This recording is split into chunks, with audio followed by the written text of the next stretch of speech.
Bem-vindos ao Shift Happens Podcast. Aqui, toda semana, conversamos com executivos de diversos setores para revelar as histórias reais por trás da gestão de mudanças.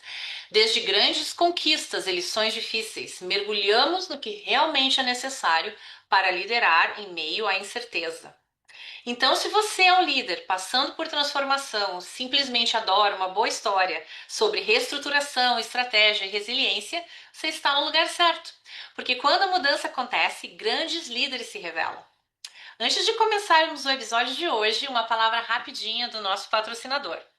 Você é um líder enfrentando mudanças constantes e sua equipe espera respostas que você ainda não tem? O programa Líder da Mudança está aqui para te ajudar. Na Tona Business, trabalhamos com líderes para transformar caos em clareza, reter os melhores talentos e liderar em meio a transformações, sem perder a confiança, o timing ou até mesmo a sua sanidade. Se você está enfrentando reestruturações, mudanças com IA, desengajamento ou simplesmente precisa que sua equipe volte a se engajar com você, fale com a gente. Entre em contato ou acesse tonabusiness.com para saber mais. E agora sim, vamos ao episódio de hoje. E eu tenho a honra de receber no Shift Happens Podcast o Clemens Becker, CEO da Tapete São Carlos. Ele lidera uma equipe dedicada a inovar, criar designs atemporais e produzir tapetes, carpetes e têxteis para a indústria automotiva de forma sustentável. Com a verticalização da empresa, consegue oferecer produtos exclusivos e personalizados que transformam ambientes e elevam a experiência dos clientes. Além da carreira de sucesso, o Clemens tem uma história de vida inspiradora, que começa com sua família, originalmente da Alemanha, e que hoje conecta com a construção de um legado no Brasil. Bem-vindo ao Chief Happens Podcast, Clemens. Muito obrigado, Camila. É um grande prazer estar aqui com você hoje. Estou super Da feliz mesma de poder participar com você. Da mesma forma, estou muito feliz, muito animada de te conhecer.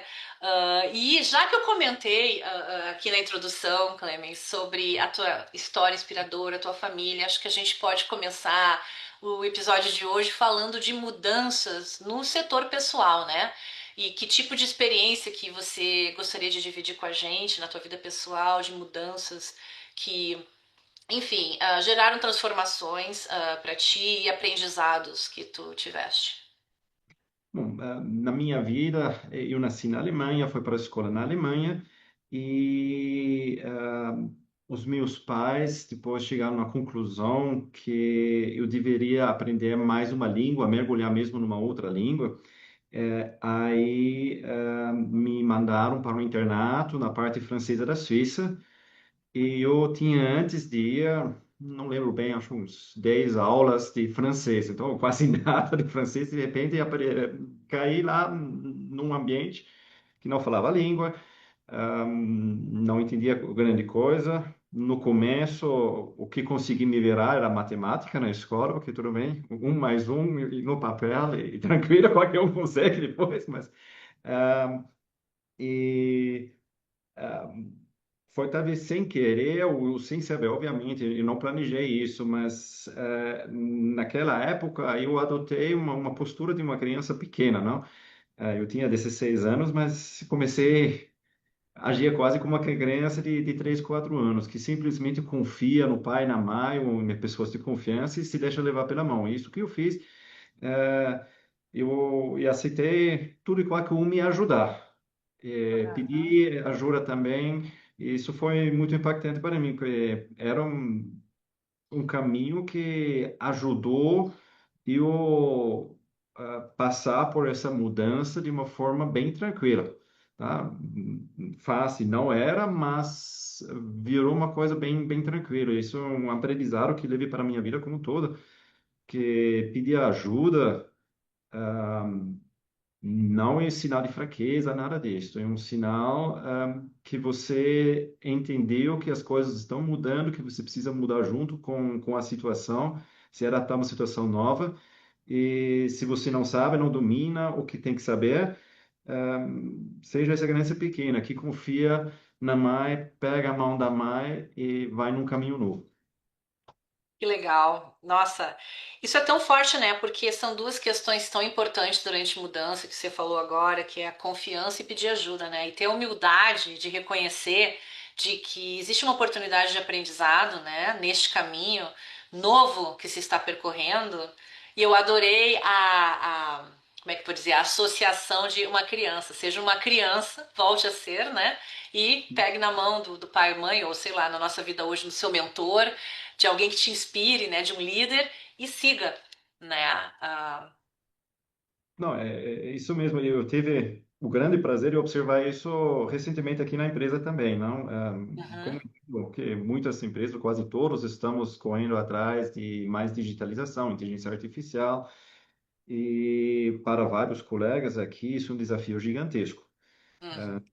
E um orgulho nosso de ter muito funcionário de bastante anos de casa, principalmente em posições de liderança. E um desses líderes, ele chegou na conclusão que para ele, isso é tudo novo, ele não entende de nada. Aí ele procurou a equipe dele e falou: Ó, é o seguinte, essas coisas de GPT, inteligência artificial, automações, eu nem sei onde começar. Quem aqui de vocês quer ser meu coach? Então ele inverteu as funções, se quiser, de certa forma. E funcionou super bem. Um colega mais novo, acho que tem 22 anos, assim por aí, aceitou. E hoje, cada semana, eles fazem várias sessões de coaching, onde o júnior ensina ao sênior as ferramentas atuais. E funciona super bem para os dois, e muito gratificante, e traz resultados incríveis. Nossa, eu acredito.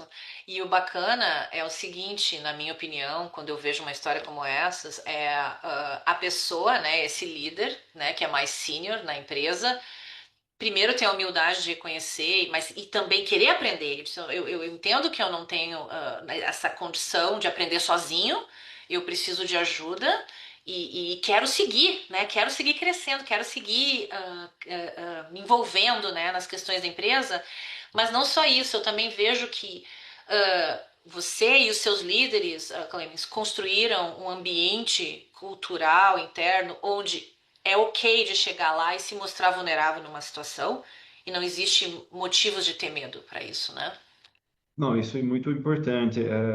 Para nós é muito importante tentar criar essa cultura de segurança. Erros fazem parte do nosso dia a dia e muitas vezes compensa errar mais cedo. Então, É isso aí. seja, do ponto de vista da empresa, obviamente é mais barato se a gente começa a errar, percebe de imediato que está errado e muda de caminho. Mas para isso a gente precisa ter essa coragem de errar. Aqui na empresa, a gente fala muito dos nossos pilares que fazem a empresa forte, firme e forte. Um desses pilares nossos é a tradição. Somos uma empresa bastante antiga aqui no Brasil Uhum, e essa tradição para nós também significa que, junto com os nossos colegas, somos uma equipe unidas. Não uhum, temos uma cultura de substituir muito rápido pessoas, e com isso a gente consegue permitir também que erros que acontecem. Faz parte, o erro do dia a dia. Obviamente, se tem uma coisa, alguém erra de propósito, não é mais erro e sabotagem, mas aí isso é outro mundo. Mas num dia a dia normal, a gente obviamente não quer errar, mas a gente sabe que erros acontecem e o desafio é não de não errar, é errar o mais cedo possível. Eu vi uma vez a história do Thomas Edison e da lâmpada incandescente, aham, que eu me lembro muito bacana, que mostra bem isso. Naquela época, no final do século XIX, a comunidade científica sabia que a lâmpada incandescente ia funcionar, mas não como. A grande questão era o fio dentro da lâmpada. uhum, Aí o Edison pegou uma equipe e eram acho que 50, 60 pessoas e pedia para eles, ó, usa o que quiser e começa a testar. Depois todo mundo declarou ele louco e o Edison falou, não, não é isso. E apenas descobri 1000 caminhos que não funcionam. até depois ele chegar no fio de carvão e aí estava resolvido. É. Então, essa atitude também estamos tentando ter aqui, que errar não significa, errar muitas vezes é uma palavra muito forte, não? Eu gostei muito disso do Edison. Descobrimos coisas que não funcionam, mas com isso aprendemos e aí Uhum. evoluímos mais um passo para frente. Sim. Eu concordo contigo que errar soa forte pra gente, né? Soa tão negativo, ah, mas quando a gente vê o erro como um processo de chegar lá, né? De chegar no resultado e tudo, o erro é muito importante, é essencial, porque sem esses erros não teríamos essa lâmpada, pelo menos não naquele ambiente, naquele momento, né? Outros errariam para chegar lá, né? Isso aí. E uma coisa que para mim pessoalmente funciona muito bem, mas aqui também na empresa a gente usa isso bastante, Uhum, e teve a oportunidade de fazer um curso de Design Thinking, eh, e, então eu tive a oportunidade de ir lá para os Estados Unidos, para Stanford, e fiz o curso lá. E para mim foi uhum, muito impactante na minha vida. Que coisas que a gente já estava tentando fazer, de repente eu vi um processo organizado exatamente para isso. Então, esse primeiro passo de ter empatia, de querer entender o problema, ver o mundo com os olhos do outro, para uma mudança, para nós é muito importante. Tudo bem, tenho interesse na empresa, quero crescimento, margem, blá, blá, blá, mas eu também preciso ver os colegas, os funcionários que estão aqui junto com essa mudança. Eu preciso entender o mundo com os olhos deles também. Aí, a partir dessa empatia, juntos podemos criar protótipos, ou seja, começar a brincar, experimentar. uhum, E aí a gente erra fazendo o protótipo. E isso é muito bacana. Que com isso a gente coloca algumas coisas de uma forma um pouco menos séria, um pouco mais lúdica, muitas vezes. uhum, E, uhum, e isso tira o medo das pessoas, tira os medos dos colegas. E aqui no Brasil tivemos 2014, 15, não? Era crise política, a economia não estava bem. Tudo bem, brasileiros somos bem alegres normalmente, não? Mas uhum. eu tive a impressão na época que o país inteiro estava em depressão, necessitando um psicólogo não para sair desta. E eh, com esse movimento de empatia, montamos um jogo. A gente transformou o trabalho difícil, complicado, de cortar custo, de ficar mais enxuto, que normalmente é chato, dá medo, dá preocupação, oh, vou perder meu emprego, não vou, o que que vai acontecer? Esse medo a gente tirou através de um jogo gigantesco. A gente Ah, transformou essa tarefa de cortar custo eh, eh, e reorganizar a indústria através de um jogo. uhum, A regra principal deste jogo era qualquer ideia vale, não tem ideia idiota. A uhum, gente falou, não, tem ideias mediocres, tem ideias boas, tem ideias muito boas, aí vem as ideias absurdas e depois da ideia absurda vem a ideia fantástica. Então a gente tem que quebrar a barreira, ter a coragem de pensar longe demais para aí chegar numa solução boa mesmo. E a uhum, regra principal que não pode ser quebrada era que pode sugerir qualquer redução de custo, desde que não envolva demissão. Então, não, vou lá daquele departamento, vou demitir a metade das pessoas e com isso corto X%, não é aceitável. Se uma melhoria envolveu redução de pessoas naquele processo, tinha que junto apresentar onde esses funcionários continuaram trabalhando dentro da empresa. E funcionou super bem, ultrapassamos as metas da época, e repetimos isso durante a pandemia também. Então, uma coisa que deixou todo mundo feliz mesmo. Obviamente, quem não perdeu o emprego, mas os sócios, todo mundo gostou muito desta abordagem. E para mim, na minha carreira, acho que é um dos pontos de orgulho mesmo que a gente passou duas crises severas, não? uhum. Sem demitir ninguém. Tá? Aconteceram demissões, aconteceram, mas por comportamento, uma coisa assim. Razões normais, independente. normais que não justifica um colega ficar na empresa, mas simplesmente dizendo, ó, muito obrigado, estamos cortando o custo, até logo, isso evitamos. E Uhum, realmente foi incrível, mas aí o elemento da brincadeira, de ser um pouco mais lúdico, apesar de ser sério, obviamente, claro. ajudou. Nossa, eu estou impressionada com isso, sabe, Clemens? Porque eu não lembro de ter escutado uma empresa que nessas fases não teve demissão por questão de corte de custo. Eu realmente não lembro de ter ouvido, né? Em todos os momentos que eu conversava, não só com pessoas no Brasil como aqui nos Estados Unidos, aqui na outra crise eu já estava aqui, eu acompanhei de longe, né? Eu moro aqui desde 2013, mas enfim, eu acho que, nossa, isso aí é um exemplo para ser seguido muito grande, porque quantos elementos, hein? Uma forma de brincadeira, tu incentivaste o pessoal a ser criativo, né? Criativo, E, não existe ideia absurda. Isso é ótimo, é um brainstorm assim total, né? Tipo, ó, joga a ideia, vamos ver tudo, né? E não sei, mostrou mesmo, acho que para o pessoal, né, para os funcionários, o quanto vocês valorizam eles, né? Porque vocês estão fazendo de tudo para mantê-los lá. Nossa, que confiança e que segurança que eles tiveram nesses momentos, né? sim, e foi incrível ver como, com essa segurança, as pessoas abraçaram essas mudanças e coisas incríveis.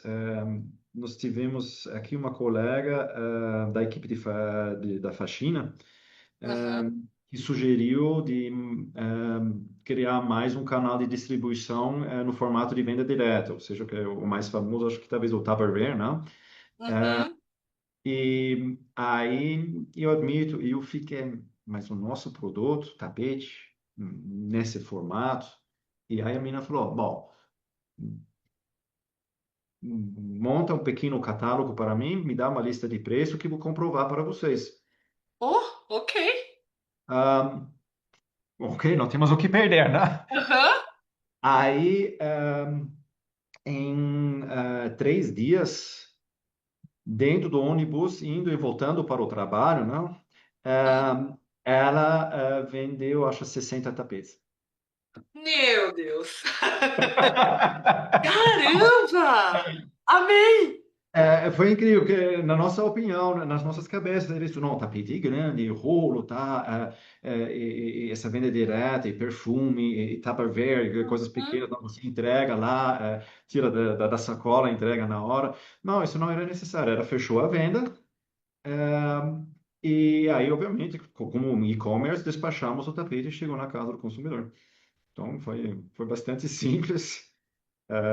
É um projeto que a gente depois não continuou, porque tinha algumas questões fiscais, Uhum. mas para mim foi uma lição incrível, de ver que tudo e qualquer um dentro da organização pode ter a solução.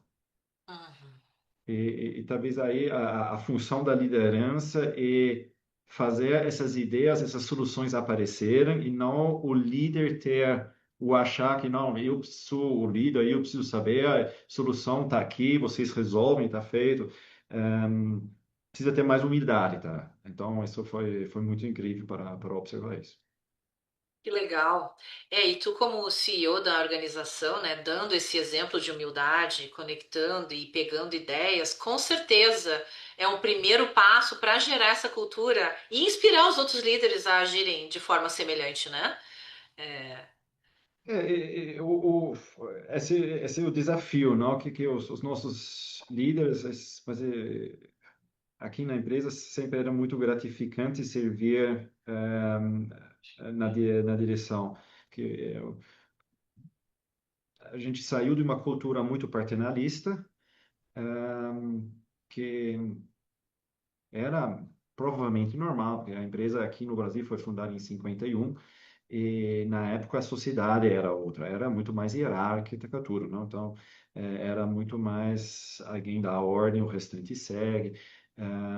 E como já falei, nós temos muitos colegas de bastante anos de casa. Nós temos, acho Uhum. que hoje o colega com mais anos de casos ativos tem 53 anos de casa. Então, é, Nossa,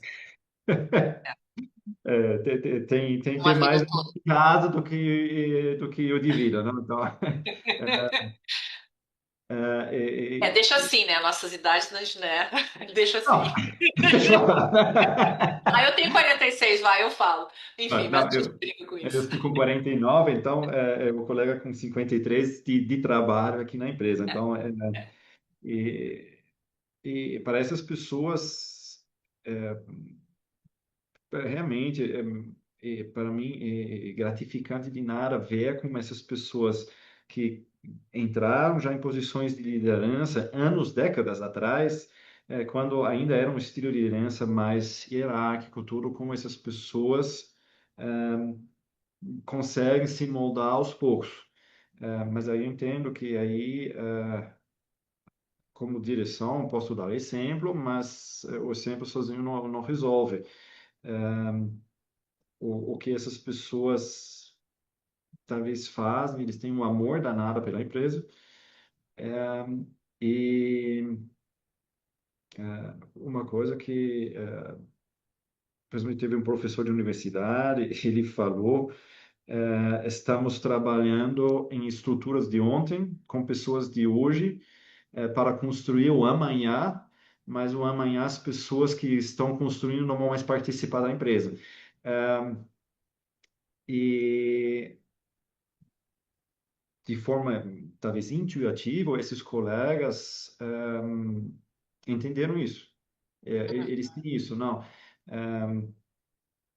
Eu quero fazer minha carreira aqui, eu faço minha carreira aqui, mas ao mesmo tempo eu tenho a humildade, eu sei que o foco da empresa, obviamente, é vender produtos hoje, fazer lucro hoje, pagar salários, bônus, tudo hoje, mas o desafio é trabalhar de tal forma que a empresa daqui 100 anos ainda esteja aqui.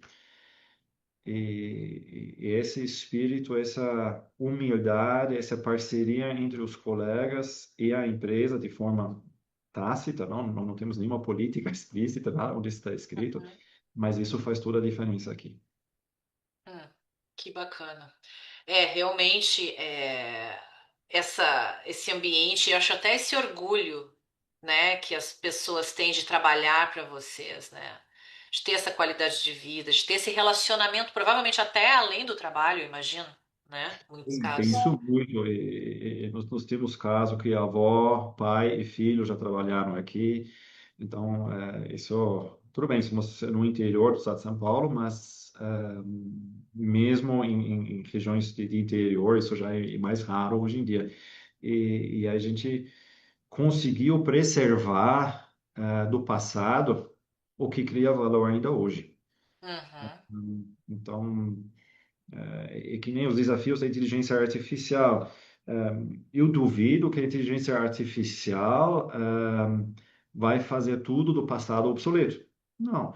É uma nova ferramenta que tem que ser usada, vai gerar muito valor. No nosso caso, já estamos gerando bastante valor, temos exemplos muito bacanas que está dando certo, mas ao mesmo tempo, para nós é um copiloto. uhum. Um copiloto. O ser humano e o piloto. E o ser humano consegue conectar essa emoção do passado, da história, com a tecnologia. Ah, Uhum, por mais que você programa uma inteligência artificial para ser empática, para ser parceiro, tudo, ela continua sendo fria. uhum, O calor humano, a empatia mesmo, ela não tem, porque ela não tem o coração. E por isso ela precisa do piloto do lado que monitora, corrige ela, obviamente, esse também, mas que também faz a diferença de ser humano e dar esse calor da humanidade ao nosso negócio e ao nosso trabalho. uhum. Muito bacana a forma que tu descreve que o piloto e copiloto. Eu gostei. Eu vou usar. Se tu me permite, vou usar. E dentro desses exemplos que você está comentando hoje, quer dizer, um exemplo muito real é que você falou da inteligência artificial, né, Clemens? Como que você está trabalhando dentro da empresa para envolver os funcionários com comunicação ou se há algum tipo de resistência? Como que é isso e como que você lidera essa transformação de IA dentro do teu negócio? Ah, obviamente, tem esses medos, tem essa resistência, com tudo que de novo, a inteligência artificial faz parte disso. Para mim, quando a gente encontra resistências, é um sinal que a gente precisa ouvir mais e entender mais, e não pressionar mais. Uhum, É aquela coisa do desconhecido que gera essa preocupação, esse medo. Então, e tendo empatia, percebendo por que tem essa resistência. uhum, Aí que a gente consegue sentar com os colegas, entender mesmo o que está acontecendo e juntos construir a solução. Eu nunca vi nenhum colega que mostrou uma certa resistência e falar, não quero saber disto, não vou usar, porque tudo isso não presta. Não, sempre eram coisas, mas se a gente faz essa automação com inteligência artificial, aí 30% do meu dia o computador vai fazer. Que vai acontecer comigo? O que que eu devo fazer? O que que vocês esperam de mim? Eu entendo que vocês esperam de mim de fazer essa automação. Eu entendo que até faz sentido. uhum. Por exemplo, nós temos um cliente de e-commerce que o processo necessita uma troca de bastante documentos. Sim. Isso hoje a inteligência artificial faz. Era um colega que fazia isso manualmente, gerava os documentos necessários, mandava, recebia de volta. Hoje a gente recebe o documento em segundos, a inteligência artificial analisa, gera o documento que deve ser gerado aqui, valida e manda de volta. Uhum, O colega que era quase 30% do dia era dele era isso. Hoje, o que que acontece? Ele supervisiona esse sistema e, além disso, quando o sistema tem uma dúvida, ele entra, ele corrige e transformou o trabalho dele para ser muito mais gratificante. Aí são palavras deles, que antes boa parte do dia era troca de documentos, operacional. exato, Uhum, então, transacional, ele tem que ser rápido, não pode errar. Agora ele ganhou esses 30% do dia dele para analisar o que está acontecendo na plataforma de e-commerce do nosso cliente, do nosso parceiro. uhum, Aí eles começaram de mexer com imagens, eh, descrição do anúncio. Eles conseguem trabalhar de uma forma muito mais estratégica, mais criativa, uhum, e isso é um grande benefício para o dia a dia do colega, que é mais gostoso você ter uma certa rotina, obviamente, mas um trabalho que não é só gerar documento de uma forma quase que burra. uhum, E para a empresa também foi muito bom, que hoje as nossas vendas são mais assertivas, nós temos conversões muito melhores de anúncios, então isso é muito bacana observar. Que aí, de novo, como eu já falei, o ser humano, com a sua emoção e o seu coração, consegue, hoje nesse negócio de e-commerce, colocar mais alma dentro do negócio, e isso traz bons resultados. uhum. Acho que esse é um grande exemplo, né? Porque teve a mudança na organização, mas também teve essa transformação do funcionário no cargo, né? Que estava aberto, estava com medo inicialmente, né? Mas que também se colocou aberto. E eu adorei o que tu falou, no sentido assim: o que vocês esperam de mim agora? Que é uma pergunta tão importante, né? Que eu acho que qualquer pessoa que está passando por mudança e tem esse medo, tipo, qual que é a expectativa? O que que eu posso fazer para continuar agregando valor, né, para essa empresa? E ter líderes que entendem isso e que veem aí uma oportunidade de melhorar, né, os serviços, os processos internos, o que seja, né, dentro da empresa, então, e que no final, quem se beneficia, obviamente, também é o cliente final, né? Muito bacana. Então, Que ótimo. Então, e quando você pensa assim em comunicação, tu tens alguma dica de como que você comunica durante o processo de mudança, frequência, como você engaja? a comunicação é crucial. Ahn, e comunicação tem que acontecer o tempo todo, na minha opinião, de várias formas. Tem as comunicações mais formais, onde a empresa tem que mostrar claramente o caminho, o que ela quer. Como já falei, nós temos esses pilares, a gente mostra, ó, hoje a gente fala dos pilares que fazem a nossa empresa ser diferente, a tradição, e o design, e a sustentabilidade, a inovação, tecnologia. Então, e a verticalização, esqueci. São esses os pontos que fazem a Tapete São Carlos ser diferente de outras empresas do mercado.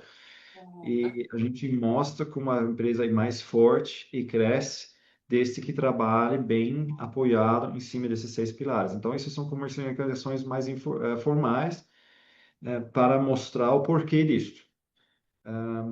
E também, para mim, pessoalmente, muitas vezes, conversas informais, não oficiais, são ainda mais importantes. Isso pode ser tomando um café junto, conversas para deixar a coisa mais leve, para tirar essa ansiedade, virar mais um bate-papo, para entender e ter esses momentos de empatia, de conseguir ouvir, observar os colegas para entender o que está acontecendo, que é necessário para todo mundo estar alinhado, estar junto num desafio de mudança. Uhum. Ah, e eu entendo que essa comunicação mais informal é até mais importante do que os grandes traços oficiais de uma organização. Faz sentido, né, Clemens? Porque é nesse momento que a comunicação não é só de um lado, ela é ida e volta, né? Isso, não isso é importante. Eu entendo que maior é a empresa, mais difícil, ah, mas se todo mundo conversa o tempo todo, entendo que até em organizações maiores isso é totalmente factível. Uhum.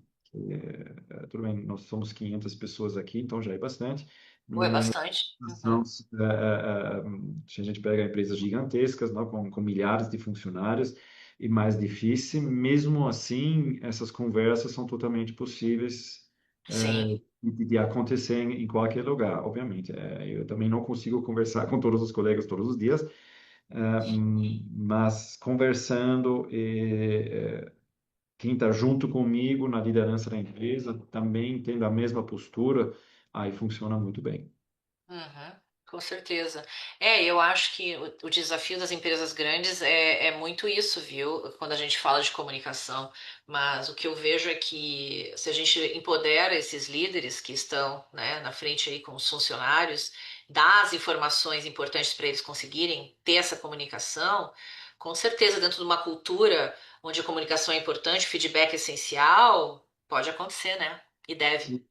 Deve, e eu entendo que o que a liderança tem que entender que o porquê, comunicar bem o porquê das coisas, Uhum, faz toda a diferença.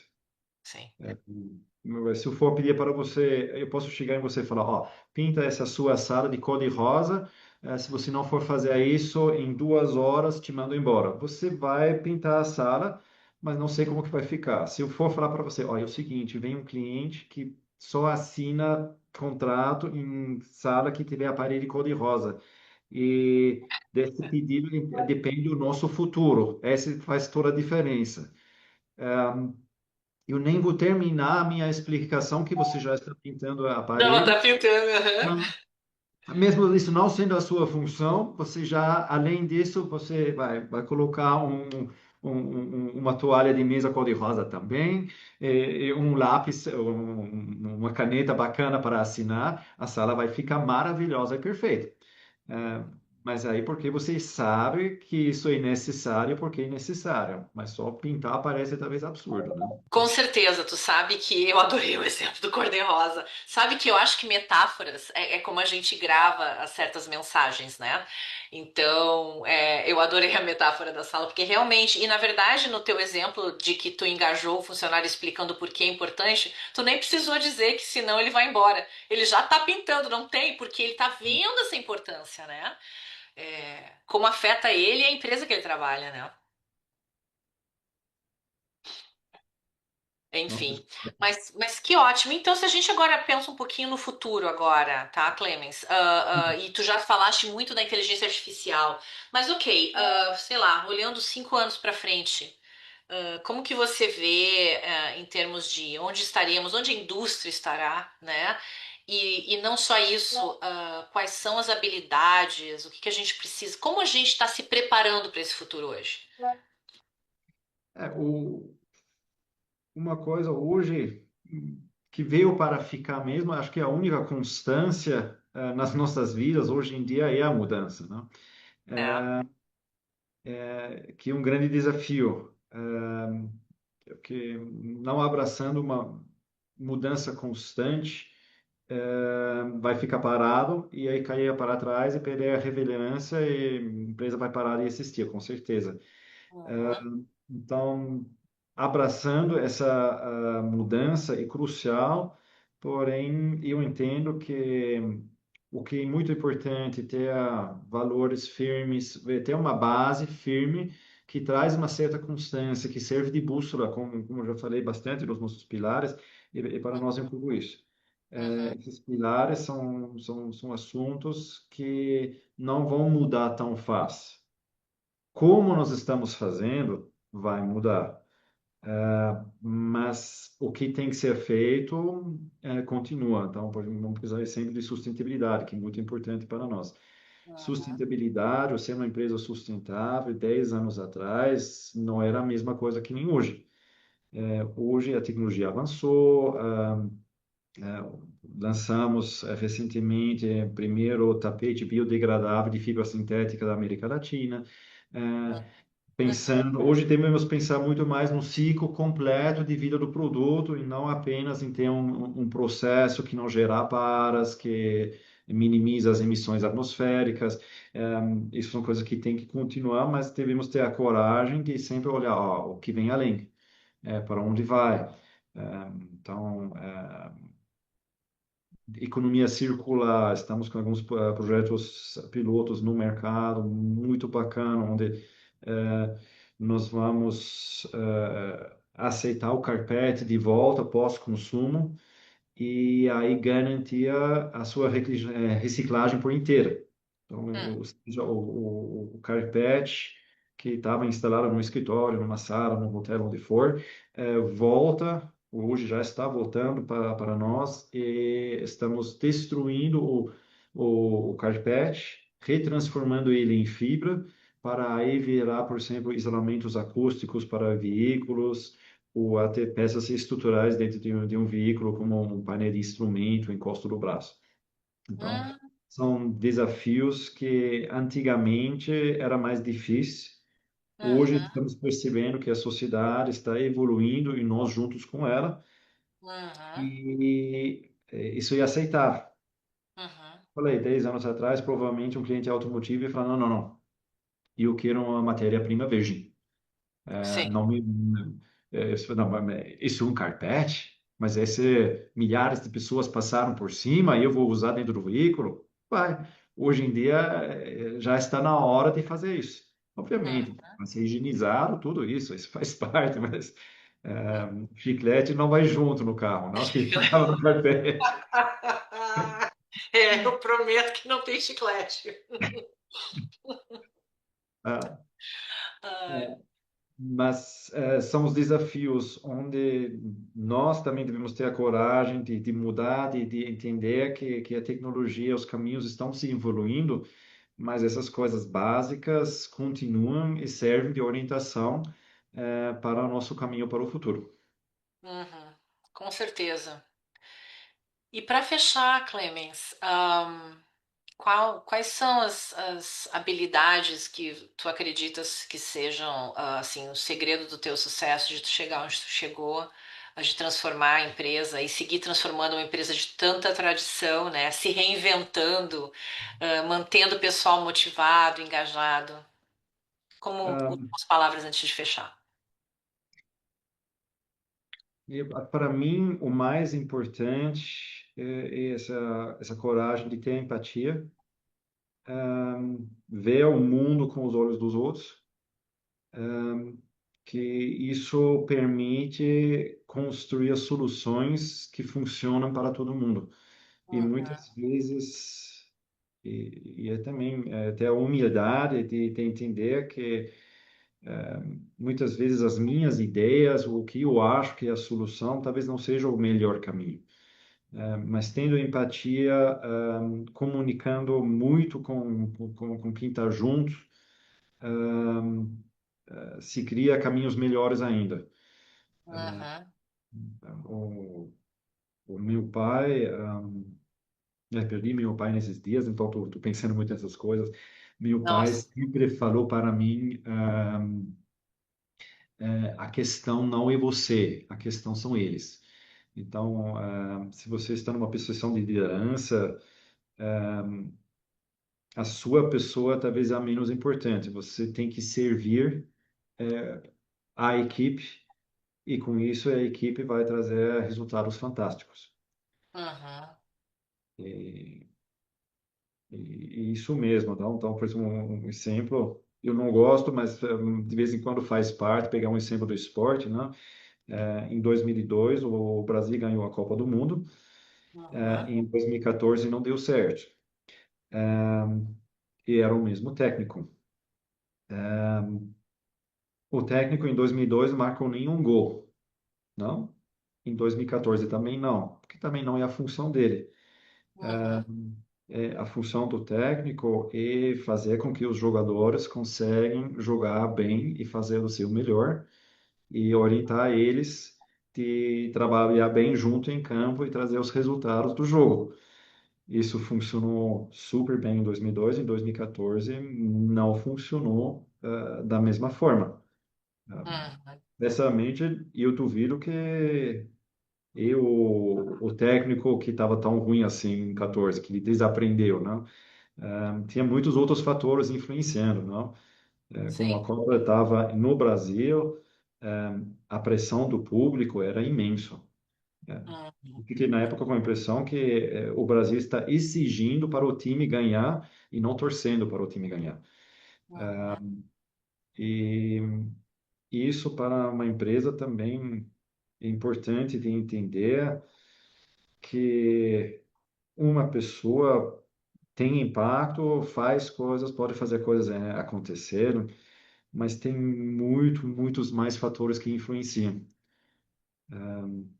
Tem a economia, se amanhã o governo proíbe a produção de tapetes, o que que eu vou fazer? é. Né? Então, temos que ter essa humildade de entender que podemos ter um impacto, mas que tem muitos outros fatores muitos mais potentes ainda. Uhum, E aí, com isso, é importante ter essa humildade e saber que em conjunto se resolve as coisas e não sozinho. uhum. É verdade. É uma grande lição enfim, obrigada por dividir essa lição aí com a gente, né? E eu sei que não está no script, mas eu não vou te perguntar se tu gostou do 7-0 lá, da Alemanha. Não vou, não vou. Não vou te deixar numa posição difícil. Eu moro nos Estados Unidos, mas meu sangue tá sempre pelo Brasil. Se é Estados Unidos e Brasil, meu marido e minha filha, que é americana, né? Fala com quem tu tá torcendo disso. Tu tem alguma dúvida para quem eu estou torcendo? Não tem dúvida. Enfim, Não, eu posso falar honestamente, eu gostei, não vou mentir, eu gostei que a Alemanha se qualificou para a final. O uhum. jogo em si eu não gostei, porque isso não era um jogo gostoso, era mesmo que, Foi para muito mim, deu para fácil. ver que os jogadores brasileiros quebraram com essa pressão, essa cobrança absurda, do público. Ah, ah, Ahm, eu concordo. É. para mim é isso, tá? Uhum. Que a meninada sabia e sabe jogar, não tenho dúvida. Com certeza, é. Mas é o psicológico, né? Como afeta, né? Não que eu entenda muito assim de futebol, mas se tu for ver em tudo, né? Vamos pensar em performance, por exemplo, né? O psicológico te afeta demais. Se tá acontecendo uma coisa na tua vida, até na vida pessoal, não é que tu tá trazendo o problema pro trabalho, mas tu tá com aquilo dentro de ti, e tu não é um robô, né? Como que tu vai fazer, né? Trabalhar esse lado, né? Para poder Isso, produzir, né? isso aí. Tá certo. Ah, desculpa pela pergunta, mas você falou futebol, eu pensei, vou ter que perguntar isso. Sem problema. Ai, gente, tá ótimo. Ó, mais uma vez, muito obrigada pelo teu tempo, tá, Clemes? Muito interessante, adorei a nossa conversa de hoje. Eu tenho certeza que a audiência também vai adorar tuas palavras, tuas dicas e experiência, tua jornada. E para minha audiência aqui, divido que se você também tem interesse em ter essa conversa aqui comigo e falar sobre mudanças organizacionais, sobre a sua jornada, por favor, entre em contato, entre no site Shift Happens, The Podcast, também vai estar aqui nas notas do episódio. E é isso, não se esqueça de que em mudanças é quando grandes líderes se revelam. Muito obrigada e até a próxima. Obrigado.